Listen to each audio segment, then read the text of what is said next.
ভয় লাগছে শুদ্ধ ভাই। ভয় নেই, গাড়ির জানালা দিয়ে দেখ আশেপাশে লোকজন আছে কিনা। যদি থাকে সেদিকে দৌড়ে যা।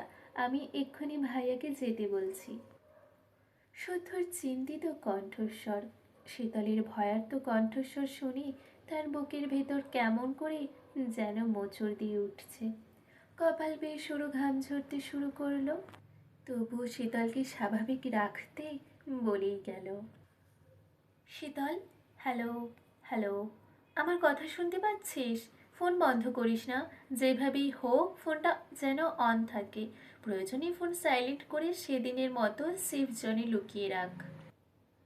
এই কথা বলতে না বলতে কয়েকজনের কথা শোনা গেল। বুঝলেও শীতলের সঙ্গে হাতাহাতি হচ্ছে ওদের।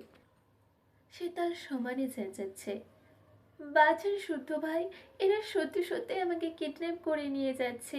শুদ্ধ ভাই, এরা আমাকে। শীতলের পুরো কথাটা শোনা গেল না। এরপরই ফোনটা অফ হয়ে গেছে। কোনোভাবেই না ফোনে কল ঢুকলো, আর না লোকেশন ট্র্যাক করা গেল। সন্ধ্যা 6:30। চলন্ত গাড়ির পেছনের সিটে মুখ ফুলিয়ে বসে আছে শীতল। মন খারাপ করে তাকিয়ে আছে বাইরের দিকে। গাড়িটা কোন দিকে যাচ্ছে বুঝতে পারছে না। আর না, এই রাস্তা তার পরিচিত। সারাদিন পর অফিস ছুটির কারণ পথে ঘাটে জ্যাম বেঁধেছে। একটু পথ গিয়ে জ্যামের কারণে বসতে হচ্ছে মিনিটের পর মিনিট। জ্যাম দেখে চিৎকার করার পায়তারা জুড়তে পারে ভেবে ছেলেগুলো শীতলের চোখ হাত মুখ বেঁধে দিয়েছে। কর্কশ গঙ্গানোর শব্দ ভুলেও বাহিরে যায় না যায়। পেছনের সিটও অন্ধকার করে রাখা। গাড়ির গ্লাস তুলে দেওয়ায় বোঝারও উপায় নেই জলজ্যান্ত একটা মেয়েকে তারা কিডন্যাপ করে নিয়ে যাচ্ছে। কিডন্যাপ হচ্ছে জেনে শীতল প্রথম প্রথম ভয় পেলেও এখন আর ভয় পাচ্ছে না, বরং রাগ হচ্ছে। মন চাচ্ছে নিজেকে থাপড়াতে। মোট কথা, সে এমন বোকামি করলো কিভাবে? নিজের পায়ে হেঁটে এসে গাড়িতে বসে সে যেসব চিন্তা করলো সেসব আগে কেন করলো না? কেন ভাবলো না বাইরের পৃথিবীটা জঞ্জালে ভরা, বেশিরভাগই নারী খেকো হায়না। এদিকে তার ফোনটাও কেড়ে নিয়েছে ছেলেগুলো। কিন্তু কারা এরা? কোথায় নিয়ে যাচ্ছে তাকে? এসবের পেছনে কে আছে? কে তাদের গোপন শত্রু? কি উদ্দেশ্য তার? তাকে মেরে ফেলবে নাকি তার গায়ে কলঙ্কের বৃষ্টি কালি লেপটানো তার উদ্দেশ্য? তাছাড়া আজকাল নাকি দলে দলে কিডনি চোর বের হয়েছে। অল্প বয়সী ছেলে মেয়ে ধরে নিয়ে গিয়ে কিডনি কেড়ে নিচ্ছে। তারও কি তাই করবে নাকি? যদি করে, টাকার ভাগ তাকে দিবে নাকি পুরোটা নিয়ে নেবে? যদি দেয় তো ভালো, নয়তো সেও বদমাইশগুলোর নামে মামলা ঠুকিয়ে দেবে। আর্মির মেয়ের কিডনি কাড়ার স্বাদ জন্মের মতো ঘুচিয়ে দেবে। আর্মি শব্দটা স্মরণ হতেই বাবার কথা মনে পড়ে গেল তার। ফুপিয়ে ফুপিয়ে কাঁদতে লাগলো সে। কাঁদতে কাঁদতে কান্নার গতি বেড়ে গেল। হঠাৎ তাকে কাঁদতে দেখে ছেলেগুলো একে অপরের মুখ চাওয়াচাই করলো। তাদের কাছে খবর আছে এই মেয়ে দেখতে ভোলা ভালা হলেও বহুত চালাক। শয়তানি বুদ্ধি তার রন্ধ্রে রন্ধ্রে। তাই ভুলেও এর অভিনয়ে গলা যাবে না। না আবেগ দেখে মায়া করা যাবে, কেঁদে মরে গেলেও সান্ত্বনা দেওয়া যাবে না। কারণ কথার চক্করে ফেলে গোপন তথ্য নিয়ে নিতেও পারে। একথা ভেবে তারা কেউ কথা বাড়ালো না, বরং নিজেরা নিজেরা গল্প করতে লাগলো। তারপর জ্যাম ছুটলে গাড়ি ছোটালো নির্জন রাস্তার পথ ধরে। এই রাস্তায় কেউ নেই দেখে শীতলের মুখ চোখ খুলে দেওয়া হলো। ছাড়া পেয়ে যে সে উঠে বসলো। আশেপাশে তাকিয়ে বোঝার চেষ্টা করলো গাড়ি কোন দিকে যাচ্ছে, কিন্তু অন্ধকার মানবশূন্য রাস্তা দেখে ভয়ে চুপসে গেল। তাকে ভয় পেতে দেখে একটা ছেলে খ্যাঁক খ্যাঁক করে হেসে বলল, কিছু খাবে না আপু? আপনাদের বসের নাম কি? জানি না। যার হয়ে কাজ করছেন তার নাম জানেন না? না, টাকার বিনিময়ে কাজ করি, টাকা পেলেই আর কোনো কিছু জানার আগ্রহ আসে না। আপনাদের স্যারকে ফোন দিয়ে বলুন আমি কথা বলবো। জায়গা মতো পৌঁছাই, শুধু কথা না, অনেক কিছু করতেও পারবেন। এ কথা বলে ছেলেটা শব্দ করে হাসতে লাগলো। তার দেখে হাসতে লাগলো সঙ্গের ছেলেগুলো। শীতল চোয়াল শক্ত করে তাকিয়ে রইল, মনে মনে কয়েক দফা গালি বর্ষণ করে চুপ করে বসে রইল। কাঁদতে লাগলো নীরবে নিঃশব্দে। কাঁদতে কাঁদতে কেন জানি তার বড় এর আচারের কথা মনে পড়ল। ভাবলো এদের হাতে মারা গেলে আর আচার খাওয়া হবে না তার। বড় আম্মুর বানানো আচার সায়ন ভাই খেয়ে নেবে। সায়ন ভাই আবার আচার পাগল, মেয়ে মানুষের মতো বাটি বাটি আচার খায় সে। আচ্ছা, সায়ন ভাইয়ের যখন বিয়ে হবে, তার বউয়ের বাচ্চা হবে, তখন সায়ন ভাই কি তার বউয়ের আচারে ভাগ বসাবে? কেড়ে কুড়ে নিজে খেয়ে নেবে, নাকি মুখভর্তি আচার নিয়ে বলবে? কথাটা ভেবে খিলখিল করে হেসে উঠল শীতল। ছেলেগুলো কথা থামিয়ে ঘুরে তাকালো তার দিকে। অদ্ভুত তো, মেয়েটার গায়ে জিন আছে নাকি? এই হাসে, এই কাঁদে। শীতল সিটে হেলান দিয়ে বসে কিছু একটা ভাবল। জিভ দিয়ে ঠোঁট ভিজিয়ে ভ্রুকুচকে একে একে সব ছেলেগুলোকে গুনে দেখল। মোট 5 জন আছে গাড়িতে। একজন একটু পর পর কার সাথে যেন ফোনে কথা বলছে। একবার তার ছবি তুলে কাকে যেন পাঠালো সে। কয়েক মিনিটের মধ্যে পুনরায় কল এলে ছেলেটি রিসিভ করলো। বিনয়ী ভাব কণ্ঠে ঢেলে বলল, ফেনীর দিকে যাচ্ছি স্যার, তাহলে গাড়ি ঘোরাবো? গোডাউন কুমিল্লায়? জি জি, তাহলে কুমিল্লার দিকে এগোচ্ছি আমরা। শীতল তাদের কথা শুনল, মস্তিষ্কে ধাক্কা দিল নানান চিন্তা। এদেরকে বিশ্বাস করে ভুল করে ফেলেছে, যেভাবেই হোক গাড়ি থামানোর ব্যবস্থা করতে হবে। বুদ্ধি খাটিয়ে শুদ্ধ সায়ন নয়তো বাবাকে একটা ক্লু পাঠাতে হবে। তার আগে কথা বলে এদের মাথা খেতে হবে।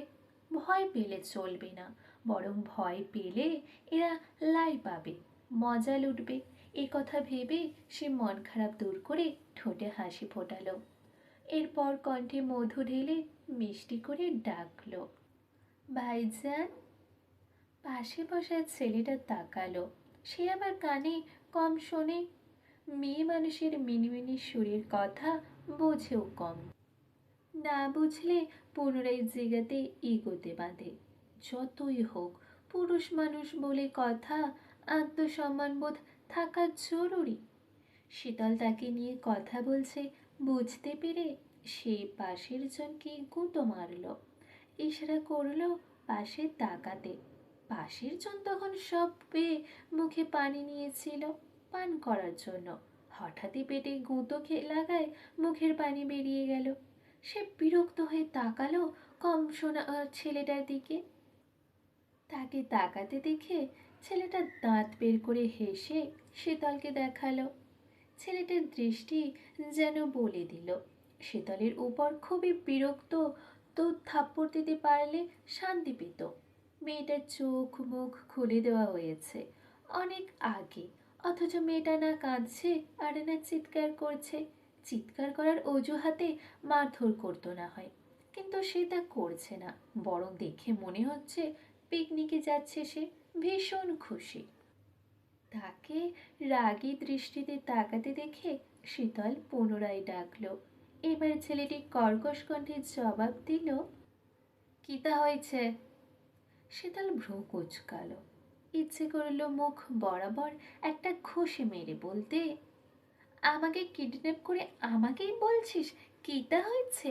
হারামির দল, একবার ছাড়া পাই তোদের পিছনে লাল কাপড় বেঁধে শুদ্ধ ষাঁড়ের গুঁতো না খাওয়ালে আমার নামও শীতল না। তখন ভালো করে বুঝবি আমার আসলে কিটা হয়েছে। মনের কথা মুখে ফুটে বলা হলো না শীতলের। কোনো মতে কথা গিলে মুখ এইটুকু করে বসে রইল। তখন ড্রাইভারের পাশে বসা ছেলেটা হাসি মুখে শুধালো, কোনো সমস্যা আপু? শীতল সাহস পেল, বেঁধে রাখা হাতটা মুচড়ামুচড়ি করে বলল, এই ভাই, বড়ইয়ের আচার আছে আপনার কাছে? না, নেই। নেই মানে? কেন নেই? এখন দেব একটা গাঁটটা? কিডন্যাপ করার সময় মনে ছিল না গাড়িতে উঠলে আমার বমি পায়, মাথা ঘোরায়? এখন দেই আপনার গায়ে হক হক করে বমি করে? মস্ত বড় ভুল হয়ে গেছে ম্যাডাম। পরের বার কিডন্যাপ করতে এলে আপনার জন্য বড়ইয়ের আচার নিয়ে আসবো। ঠিক আছে ঠিক আছে, কিন্তু আমাকে নিয়ে যাচ্ছেনটা কোথায়? এক কাজ করুন, কক্সবাজার, রাঙামাটি নয়তো সাজেকের দিকে চলুন। জীবন কখনো জীবনে কখনো মন খুলে বেড়াতে পারলাম না, এই সুযোগে ঘুরে আসাও হবে। ম্যাডাম, আমরা আপনাকে কিডন্যাপ করেছি, হানিমুনে নিয়ে যাচ্ছি না। আপনাদের মতো পেট মোটা বয়রা টাকলা পোলাপানের সাথে আমি হানিমুনে যেতামও না। যা বলছি শুনুন, নয়তো আপনাদের মালিকের কাছে বিচার দেব কিন্তু। স্যার বলেছে আপনাকে কুমিল্লায় নিয়ে যেতে। কেন? রসমালাই খাওয়াতে? না, আপনাকে খেতে। আমাকে কেন খাবে? তার বাড়িতে মা বোন নেই? গিয়ে তাদের খাক, অন্যের পণের দিকে নজর কেন? এই কথা শুনে ছেলেটা চুপ হয়ে গেল। গাড়ি উঠে অবধি বক বক করতেই আছে মেয়েটা। প্রশ্নের বহর থামছে না। কান মাথা সব ঝালাপালা করে দিল। শুধু বসের জন্য কিছু বলতে পারছে না, নয়তো এতক্ষণে জানের দফা রফা করে ফেলতো। ছেলেটা চুপ হয়ে গেল দেখে শীতল কথা বাড়ালো না। কিছুক্ষণ পর নড়ে চড়ে বসলো। কিন্তু কতক্ষণ আর এভাবে বসে থাকা যায়? একদিক দিয়ে শুদ্ধ জেনেছে কিডন্যাপ হয়েছে, নিশ্চয়ই কোনো না কোনো পথ খুঁজে বের করবেই সে। তবে ফোন অন থাকার কথা বলেছিল শুদ্ধ, কিন্তু ছেলেগুলো তার ফোনটা কেড়ে বন্ধ করে দিয়েছে। রাত বাড়ছে, ঘড়িতে কটা বাজে কে জানে। আমরা বাসায় ফিরেছে, ওনারা বাসায় ফিরে তাকে না পেয়ে চিন্তা করছে নিশ্চয়ই। কান্নাকাটিও শুরু করে দিয়েছে বোধহয়। এখন কি করবে সে? কিভাবে ছাড়া পাবে? রোজ পত্রিকা খুললে দেখা যায় ধর্ষণের সংবাদ।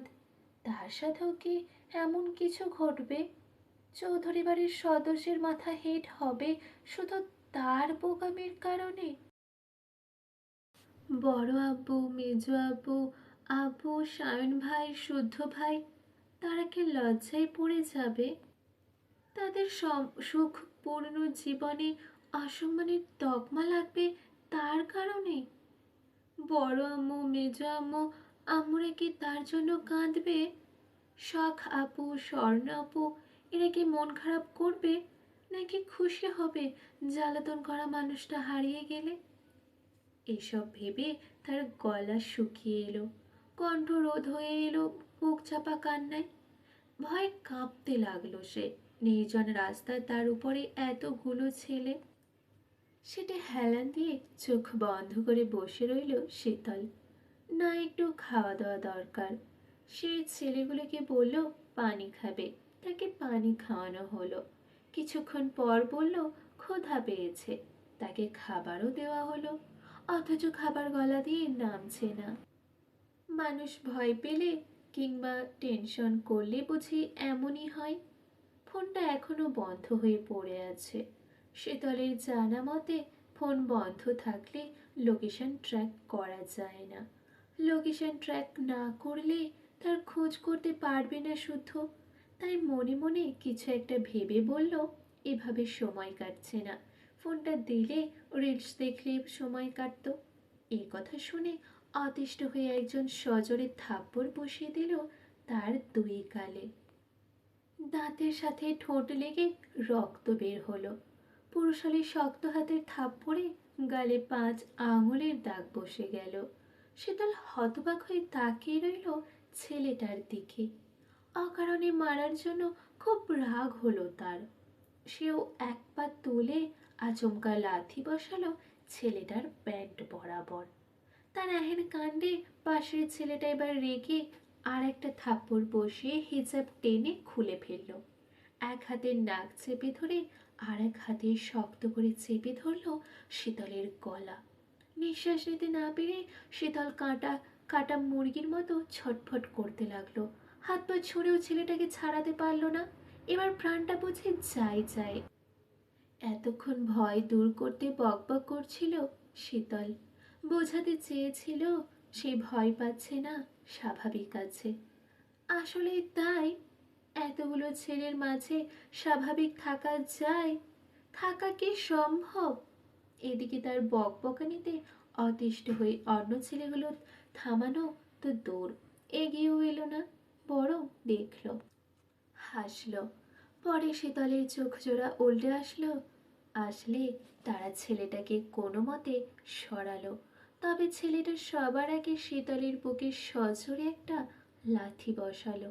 লাথিটা লেগেছে হার্ট বরাবর। এই বুঝি প্রাণটা বেরিয়ে এলো। জন্মের পর গায়ে ফুলের টোকা না পড়া মেয়েটা অসহ্য যন্ত্রণায় গুমড়ে উঠল। তার হাত পাও ধীরে ধীরে শিথিল হয়ে এলো। চোখে নামলো গাঢ় অন্ধকার। কানে বাজল প্রাণপ্রিয় বাবার আদরে ডাক, মা, শীতল, কই তুমি মা? শীতল ছোট থেকে অতিরিক্ত চঞ্চল, বাচাল, দুষ্টু বুদ্ধির অধিকারিণী।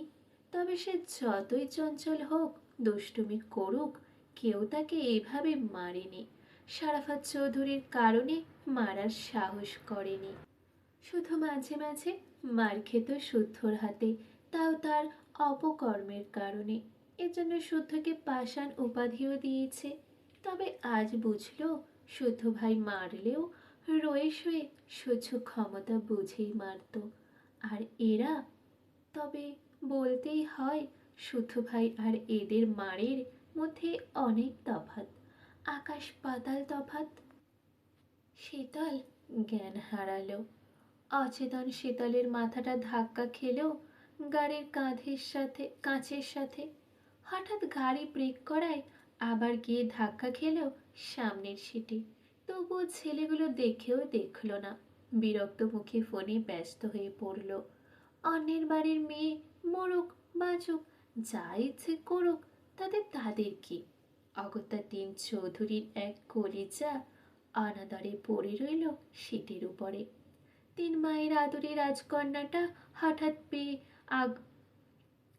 রাজকন্যাটা আঘাত পেয়ে কপাল ফুলে কালশিটে পড়ে গেছে।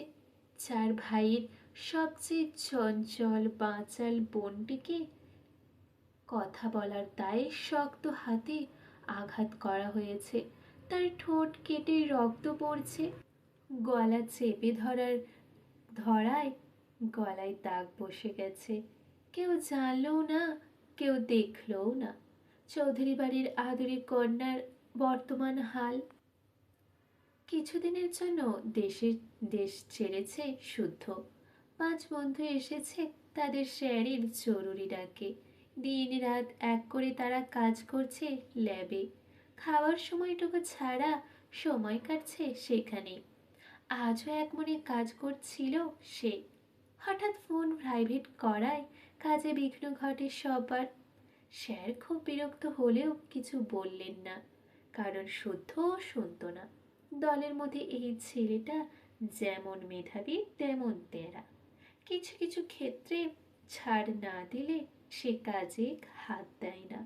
তাছাড়া ছেলেটা পরিবার নিয়ে খুব বেশি পজিটিভ। তাই কথা না বাড়িয়ে সবাইকে মনোযোগী হতে ইশারা করলেন উনি। আর শুদ্ধ ফোনটা নিয়ে চলে গেল ল্যাবের এক কোণে। ডিসপ্লেতে ভাসছে ম্যাগাজিনাম। কল রিসিভ করে শীতলের কথা শুনে চিন্তা বেড়ে গেছে তার। সে স্যারকে বলে বেরিয়ে এসেছে ল্যাব থেকে। কথা বলতে বলতে কল কেটে গেলে দৌড়ে এসেছে তার জন্য বরাদ্দকৃত রুমে। ল্যাবের অ্যাপ্রন পরা অবস্থায় বসে পড়েছে ল্যাপটপ নিয়ে। ল্যাপটপে শো করছে তার ফোনের সকল তথ্য। চেষ্টা করছে ফোনের লোকেশন ট্র্যাক করার। যদিও ফোন বন্ধ, তারপরেও বেশিরভাগ ওয়্যারলেস চিপগুলি ডিভাইস বন্ধ থাকা সত্ত্বেও কাজ করতে থাকে। কিছু কিছু কম্পোনেন্ট লো পাওয়ার মোডে চলতে থাকে আইফোন বন্ধ হওয়ার 24 ঘন্টা পর্যন্ত। তথ্য অনুযায়ী এই উপাদানগুলোর শক্তি থাকে এবং ট্র্যাকিংয়েও সক্রিয় থাকে। মোট কথা, system wide system wise access সহ সেটিং ব্যবহার করে ফোনের নিয়ন্ত্রণ নিতে পারে বন্ধ থাকা অবস্থাতেও। তাছাড়া সেও যেন জানতো ফোনটা হারাবে, নয়তো কোনো অঘটন ঘটাবে এই মেয়ে। বরং অঘটন না ঘটালে অবাক হতো। সেই চিন্তা মাথায় রেখে আগে থেকে শক্ত পোক্ত ব্যবস্থাও করে রেখেছে। কিছুক্ষণ চেষ্টা চালানোর পর সে সফল হলো। ফোনের লাস্ট লোকেশন শো করছে ঢাকাতে এবং সেটা যাচ্ছে ফেনীর দিকে। শুধু ল্যাপটপে দৃষ্টি রেখে কল করলো শাহাদাত চৌধুরীকে। জানালো ঘটে যাওয়া পুরো ঘটনা। শাহাদাত চৌধুরী ঠান্ডা মাথা পুরো ঘটনা শুনলেন, ভাবলেন, তারপর জানালেন সেনাবাহিনী ক্যাম্পের ঊর্ধ্বতন কর্মকর্তাকে। আধা ঘন্টার মধ্যে ফেনীর রাস্তা ব্লক করার ব্যবস্থা করা হলো। পুলিশও নেমে গেল রাস্তায়। সেই রাস্তায় প্রতিটা পয়েন্টে থাকা ট্রাফিক পুলিশদের সিগন্যাল পাঠানো হলো। এইটুকু সময়ের মধ্যে যতটুকু করার সম্ভব করলো। কিন্তু তাতে কিছু হবে তো? বাঁচতে পারবে তো তাদের বাড়ির প্রাণবন্ত ফুলটাকে? এদিকে সায়নের কাছে এ খবর পৌঁছে গেছে অনেক আগে। তারই লোক দেখেছে শীতলকে একটা কালো গাড়িতে উঠতে। তাৎক্ষণিক জানিয়েছে এ কথা। সায়ন খেয়ে ঘুমিয়েছিল। হঠাৎ ফোনের গো গো শব্দে খুব বিরক্ত হয়। দু পায়ে মাঝে জড়িয়ে ধরে থাকা কোলবালিশটাকে জড়িয়ে ধরে গালি দেয় কলদাদাকে। দু একবার রিং হয়ে থামছে না যখন, তখন উঠে কল রিসিভ করলো সে। রাগে ফোঁস করতে করতে বলল, ওই, কল করার সময় পাসনি? আমি ঘুমালেই তোর ফোন দিবার মন চাই। আমার ঠাপনাট খাইলে শান্তি পাও না তুমি না? আসো শালা, আগে তোমার মনের শখ মেটাই। ভুল হয়েছে ভাই, একখান কথা জানার লিগা ফোন দিছি ভাই। পরে জানা যাইতো না তোর ফাকিং কথা?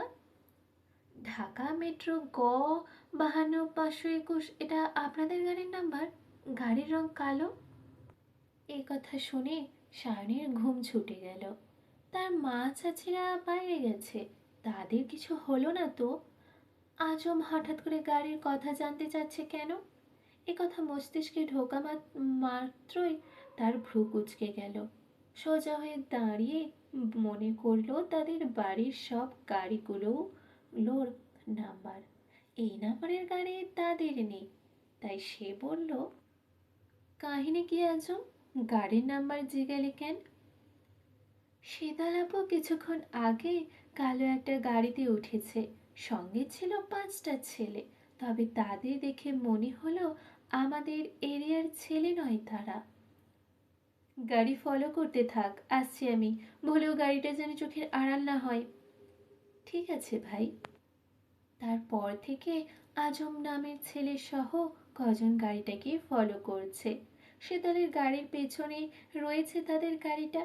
কিন্তু দুর্ভাগ্যবশত সেই মুহূর্তে আজমদের গাড়ির টায়ার পাংচার হয়ে যায়। চোখের পলকে তারা হারিয়ে ফেলে শীতলের গাড়ি। নিখোঁজ হয় শীতল।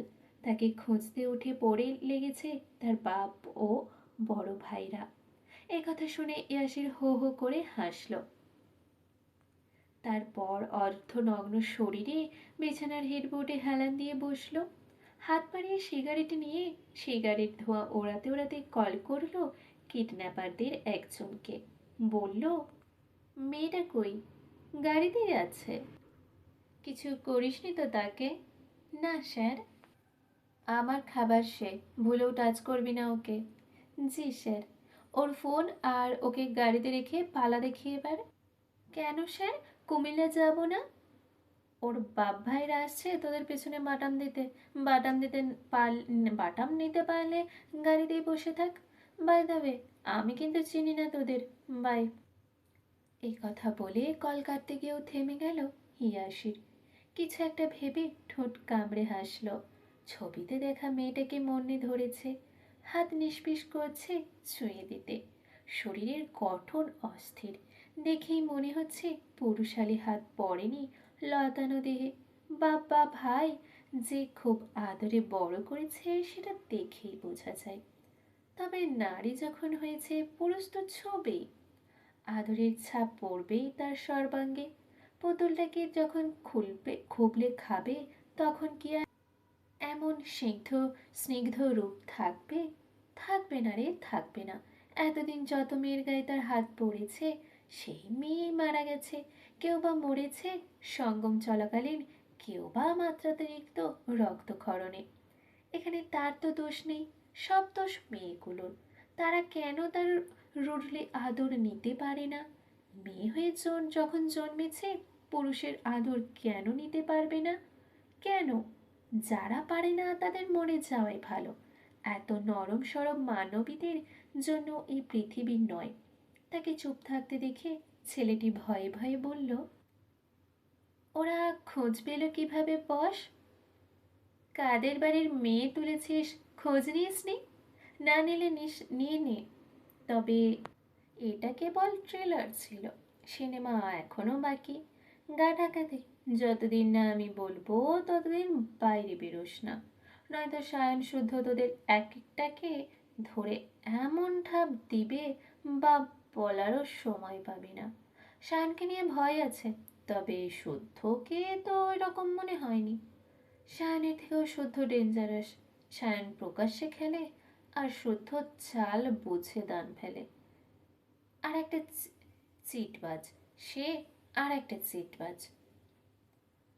কথার কথা এক কথা, আমরা ফেঁসে যাব না তো বস? আমি কি করে বলবো ফাঁসবি নাকি তোরা কি করবি তোরা জানিস। তবে হ্যাঁ, আমার সাথে চালাকি করতে যাস না। চালাকি তোমাদের পেছন দিয়ে ভরে দেব, আউচ করারও সময় দেব না। মনে রাখিস, আমি এসবে দারুণ এক্সপার্ট। এ কথা বলে ইয়াসির কল কেটে দিল।